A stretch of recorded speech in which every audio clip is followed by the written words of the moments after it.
Hi, I'm Rick Belden, and this is Masculinity from the Inside Out, an exploration of the inner lives of men.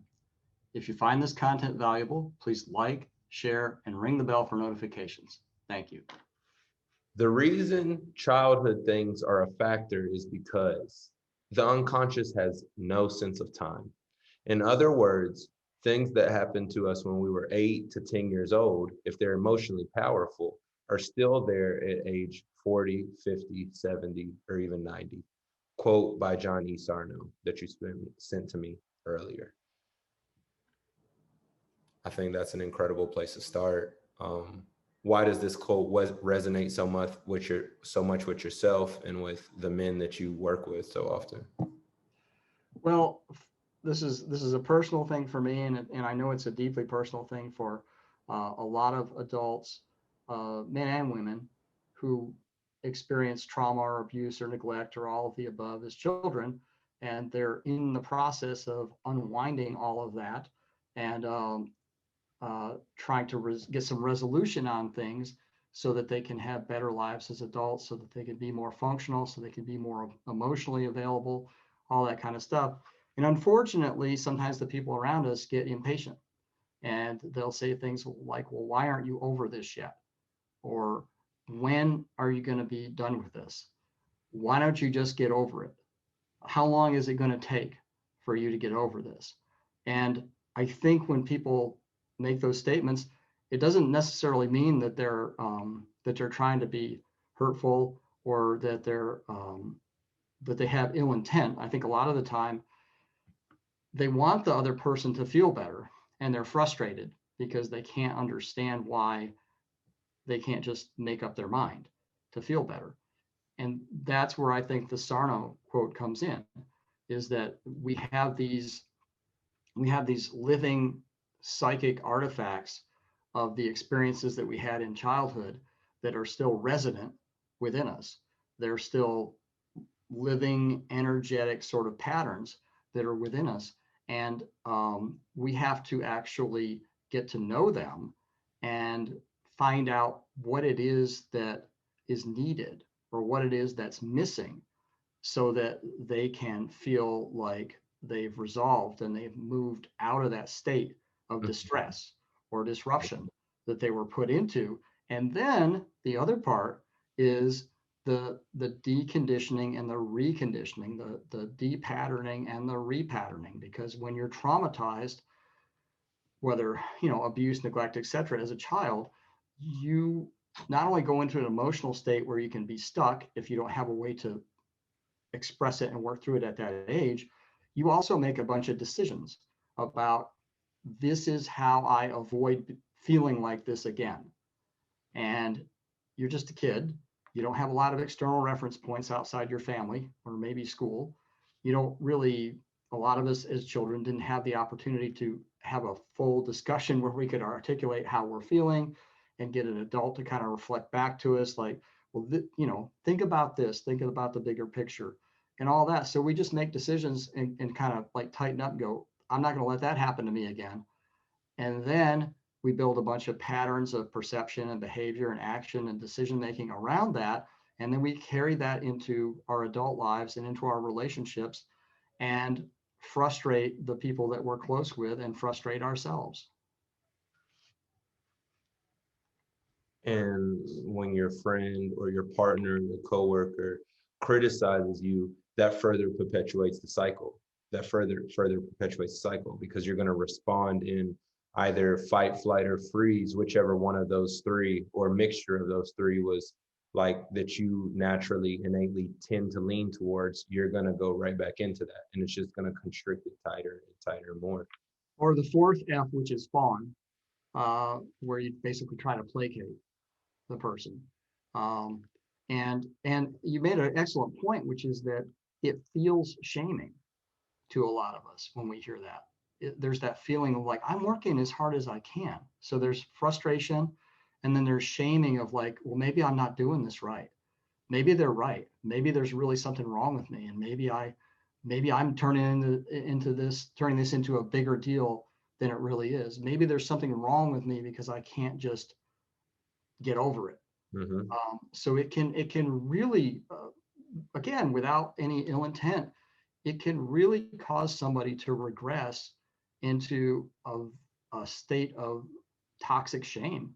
As you know, people use that term where you can actually go down into a shame spiral because you feel like this person who I thought understood and was on my side doesn't understand me. And maybe they're right. Mhm. Maybe there's really something fundamentally wrong with me in the way I'm going about this.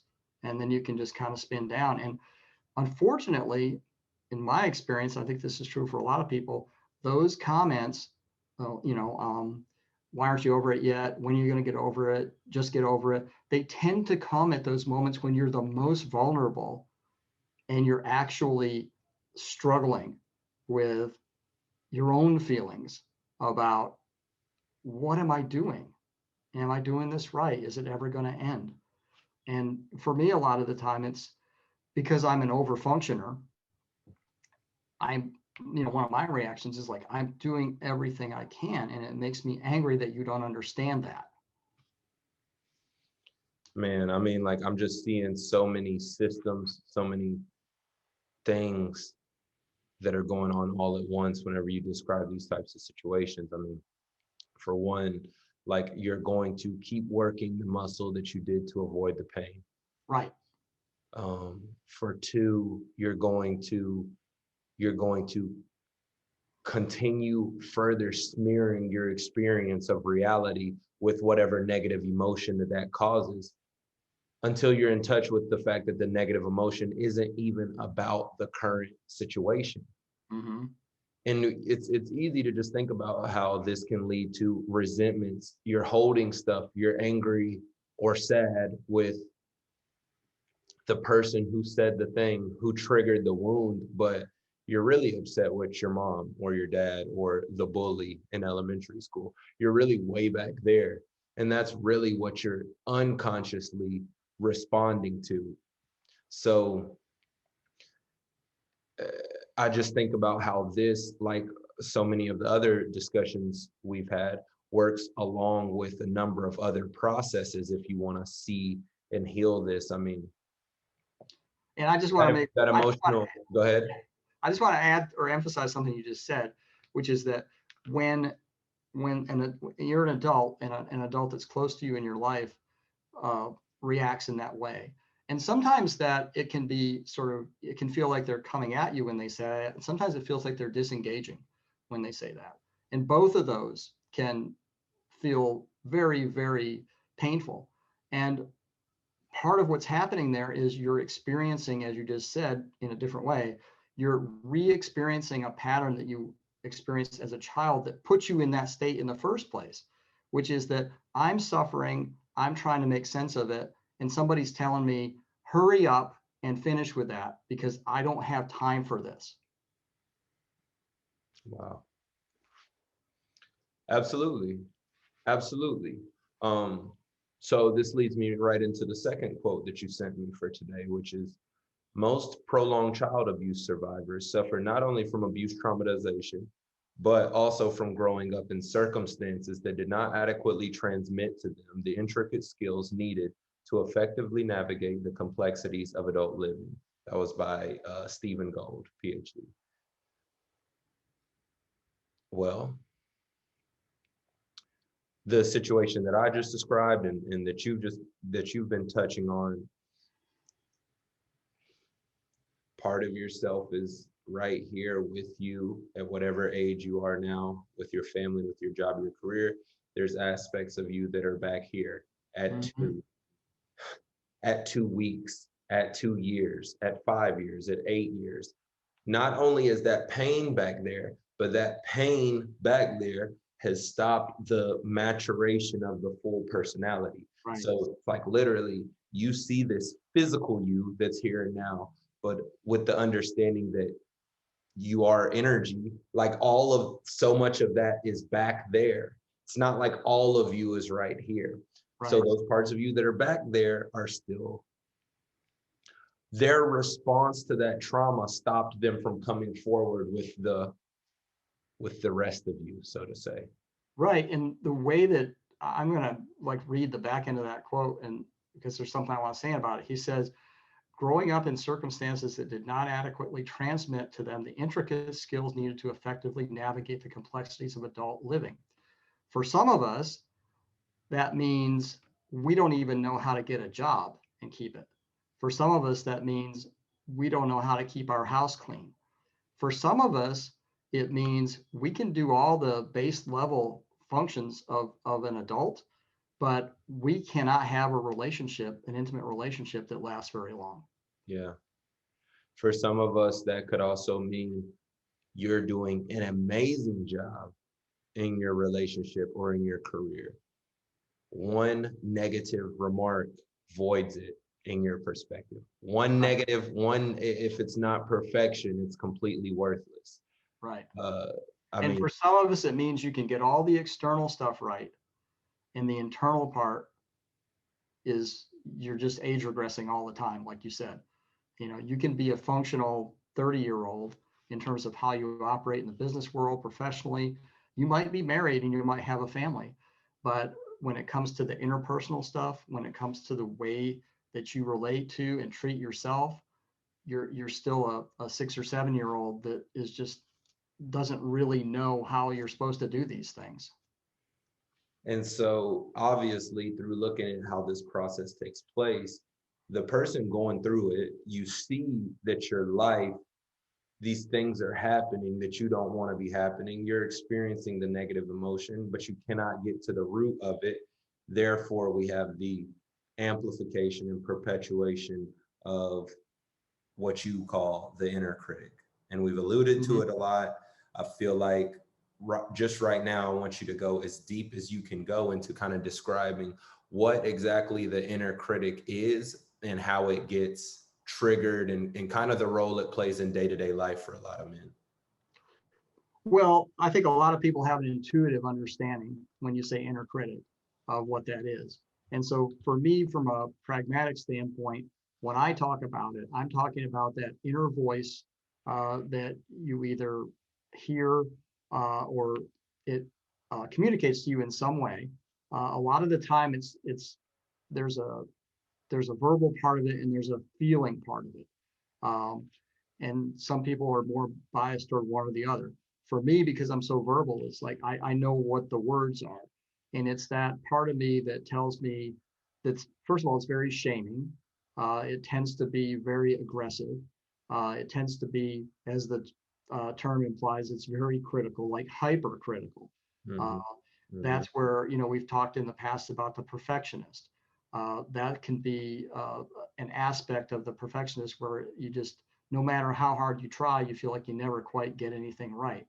Mm-hmm. Um, it's the the voice inside people that stops them from doing things that they could do because they feel like they're going to be criticized, they're going to be shamed, they're going to be rejected. Someone else is going to look at them and go, you know, you're too heavy to be at the gym, you're too clumsy to be a dancer, you're no good at math, so you can't balance your checkbook.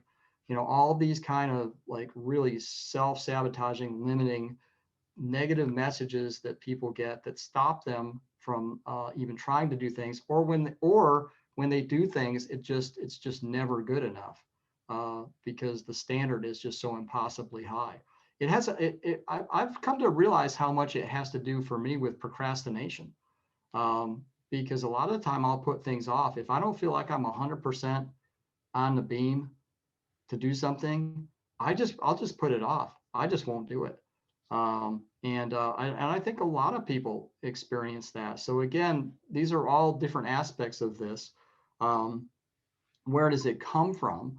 You know, in the way I view this, and in my experience with myself and other people, it's another one of these childhood artifacts where for example, I had a father who was hypercritical that I could never please, and he would be very aggressive and very mean spirited in some of the criticisms that he would lodge at me, and so I know that's an aspect of my inner critic.